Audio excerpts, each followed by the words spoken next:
नमस्कार.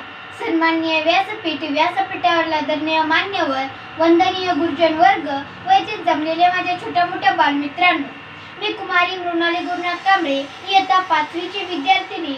आज मी तुम्हाला 15 ऑगस्ट निमित्त काही 2 शब्द सांगणार आहे ते तुम्ही शांत चित्ताने ऐकून घ्यावे अशी माझी नम्र विनंती.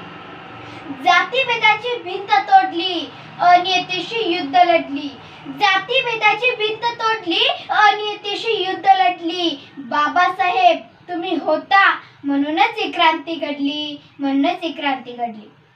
15 ऑगस्ट 1947 रोजी आपल्या भारत देशाला स्वातंत्र्य मिळाले हे तर आपल्याला माहितीच आहे.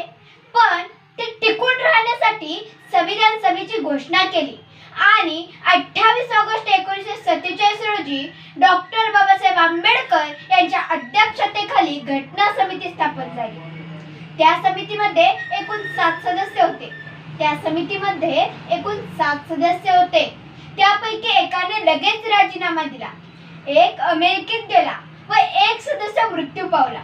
त्यांची जागा भरण्यात आली नाही आणि एक सदस्य संस्थानिका समाजाच्या कामात गुंतले असल्यामुळे ते असून सुद्धा नसल्यासारखेच होते आणि 2 सभासाठी दूर राहत असल्यामुळे व त्यांची प्रकृती बरी राहत नसल्यामुळे ते घटनेच्या कामामध्ये उपस्थित राहत नसत.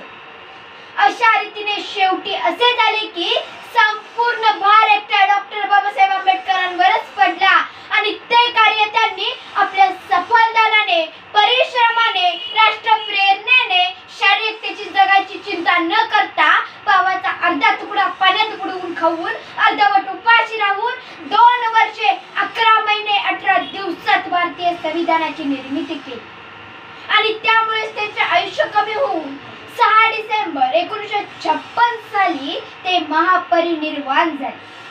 हा इतिहास सर्वांना माहीत असणे गरजेचे आहे. बहुजनांचा तो तलवार होऊन गेला, अन्यायाविरुद्ध प्रहार होऊन गेला. होता तो एक गरीबच, पण एक जगाचा कोई नूर होऊन गेला. जग भूक करत होते त्याला, पण तोच या जगाला घडवून गेला.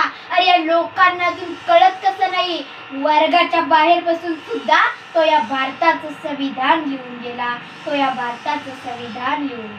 अशा या महामानवाला माझा कोटी कोटी नमन. जय हिंद, जय महाराष्ट्र, धन्यवाद.